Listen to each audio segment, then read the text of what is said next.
Weirdcore is one of my favorite aesthetics of all time. There's something about the liminality of uneasiness and uncanniness and peaceful and heartwarming elements that makes it very special and endearing to me. As a fan of horror, the psychology of the weird is very interesting to me. Now, as a fashion designer, it's my duty to provide the world with the best ideas I can, provided I have the right inspiration. So why not follow through with something that got stuck with me for a long time now? Welcome to Weirdo, a weirdcore inspired clothing collection.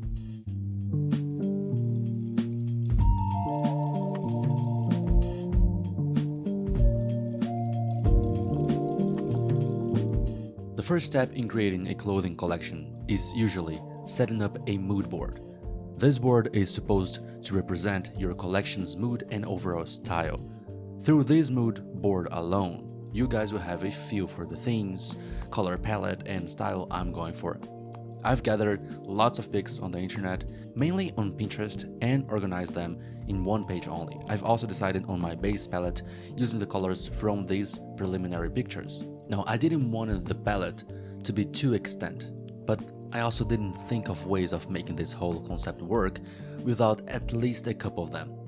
I decided to divide them into three categories: colors related to fields and nature, colors related to the derealization and more dreamlike part of it, and colors related to buildings and man-made things. Human constructions play a big role in weirdcore, since this aesthetic is so intertwined with liminal spaces. Buildings are usually gray or white, even though some of them have a colorful portion. The black is also usually used for a pitch black starless sky, and these usually go together with the white of the eyes and the buildings. Green fields are not man-made, but they can be quite liminal sometimes. And the, let's say, Windows XP wallpaper vibes really makes everything look a little more dreamy-like. The pink and the purple are for the derealization and out-of-place part of it. Also, I'm sorry for you not seeing this part, but I've added a third color to this category later on. Teaberry, a slightly pinkish red, so I could add an important element you all see on later. Also, keep in mind these are just the main colors for this collection. Other colors will be used too. The fabrics chosen for this collection are basically all man-made, with some exceptions here and there. This is due to the man-made objects and buildings which play a major role in setting up this aesthetic's overarching mood. There's a lot of room for things to be played with, and hopefully restricting myself to non-synthetic man-made fibers will force me to get a bit more creative and out there. And before we touch on this subject, I've chosen fabrics which are more towards the sustainable side of things, and yeah, man-made sustainable fabrics do exist. Initially, I had decided that for this collection I would draw 6 pieces. 3 of them were planned to be commercial, something you could actually use any day now and feel comfortable in it, although I was not planning on actually sewing them and selling them. And the other 3 of them were supposed to be more out there. Call it haute couture if you want. I thought of this as I tried to think of how to balance the liminal feeling of being on the verge of insanity, something that makes you actually wonder if you're real or not, like those little texts that go along with most weirdcore pics. But with time, I realized I can't really draw haute couture, so I decided I would study it better and apply it later on for other collections. And by the end of the project, I also decided to reduce the number of pieces by 1, so I will be drawing just a total of 5 pieces. This first one is heavily based on the pitch black sky weirdcore collages, mainly the ones that present you with an extended grass field. I won't show you the tech page's speed paint here, just because it's very boring, but I'll tell you any important information and show you how it turned out in the end. I've used a dye sublimation for the printing, and it won't be a real problem because this method is great for man-made fabrics. It's also a great fit for such a saturated hue. This specific shade of green would not be a good choice for a clothing if it's stained easily. The pattern is also a mirrored one, so you can repeat it forever and it will transition into itself seamlessly. Also, this design is my take on a minimalistic and ethereal version of the looking eyes in the darkness.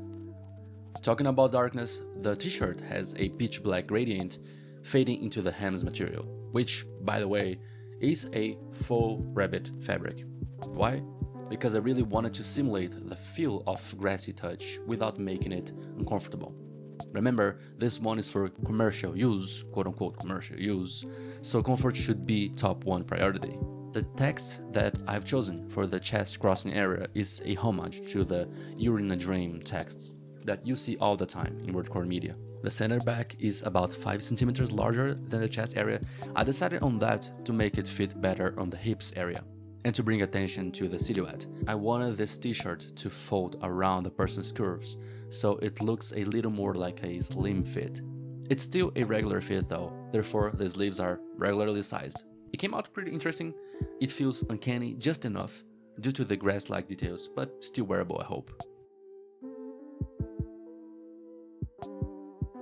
The second clothing here is a direct homage to one specific WEIRDCORE picture that pops up all the time when I was searching for references, and it's actually a piece I've used in my mood board.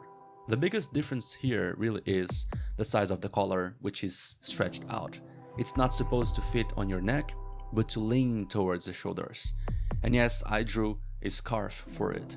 That's literally a scarf. It's made of wool, by the way, one of the exceptions to the only man-made fabrics idea. And the blouse's fabric too has wool blended in it, although it's mostly tensile. But the thing about this scarf is that you actually use it in your waist. Yeah, there are 2 belt loops on the blouse, and you can fold the scarf so it fits there. Kinda out there, I know, but not too uncanny. You might have noticed that the blouse sleeves get wide as it approaches the cuffs. That's just some angle play. It's all supposed to be the same material and weight. The cuffs and hem are all tied with elastics underneath the fabric, so it balances well circumference changes. The third clothing is actually one of the most wearable of this collection, in my opinion. I wanted to make the pieces progressively more uncanny, so the way I thought of making this one very wearable and still uncanny was to use this beautiful mushroom with eyes as the model's head. This is where I've used the third color for the palette, which I've added later on. This is just another homage to the classic elements of WEIRDCORE. Mushrooms is something that you will see very recurrently in WEIRDCORE pictures. This piece is actually made of soya, which is a surprisingly good and versatile fabric. Its lining uses a blend of soya and cotton though, for extra comfort. This is actually a long sleeve crop top, which means it's supposed to be both a shortened and extended clothing at the same time. As a matter of fact, the sleeves are actually 80 centimeters long. It's very long, and you might not be able to have your hands exposed if you don't pull the sleeves up quite a bit. There's actually a cowl to be used with it as well if you want, and the pattern I've drawn for it is also based on eyes, since it is one of the most important elements of this specific aesthetic. It also uses the French seam technique, so it hides the raw edges of the fabric, and the whole piece kinda looks better with it.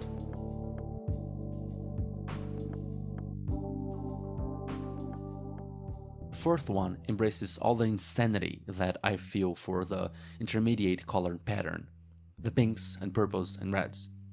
This clothing is made to feel 100% wearable but look extremely off. I intended to draw a clothing that you wouldn't wear anywhere really, that wouldn't really fit in any context. I feel like the checkered printing makes it all the more confusing. And honestly, I'm not even sure exactly how to call this piece of clothing that goes over the blouse. It is not a shirt nor a crop top, but it's definitely clothing, I guess.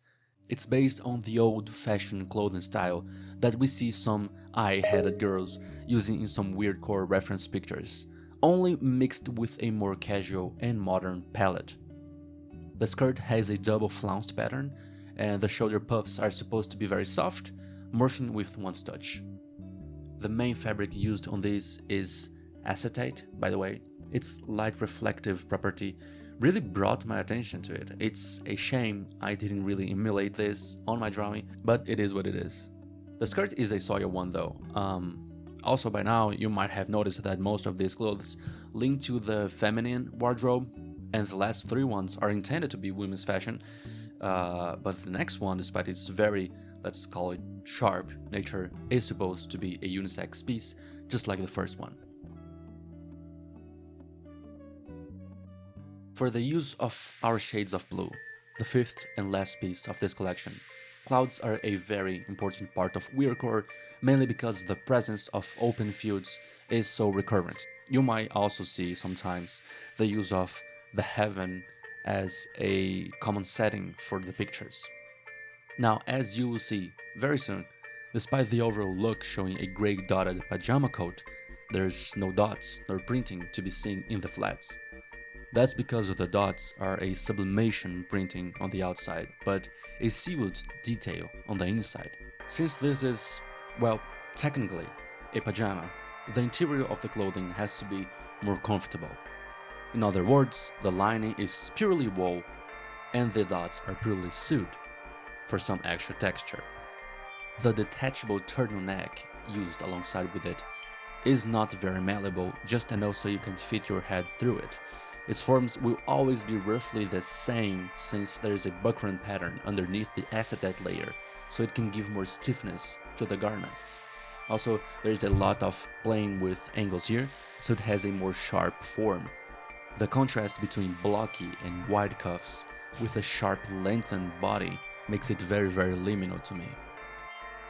And this ends our WEIRDCORE inspired clothing collection. To be totally honest with you, creating a whole tag page for these clothes was pretty difficult, and I'm still making some tweaks to it. So if you spot anything that doesn't seem quite right in any of these pieces, please feel free to tell me in the comments, and I'll make my best to fix it. Next time I plan on leaning on a slightly more minimalistic and simple art style too, just so I can see how it looks. It was a blast to work on this collection though. It demanded of me the perfect amount of creativity and technical knowledge, so in the end, aside from being extremely fun, it became an immensely helpful practice for me as well. I'm glad I did it, and I'm even more glad that you stayed here to the end of this video. This means the world to me, so thank you a bunch. If you want to help me out even further, consider following me on my social media. I'll be making loads of more creative videos and drawings like this in the future, but until there, remember that fashion is everywhere. Thank you once again. See ya.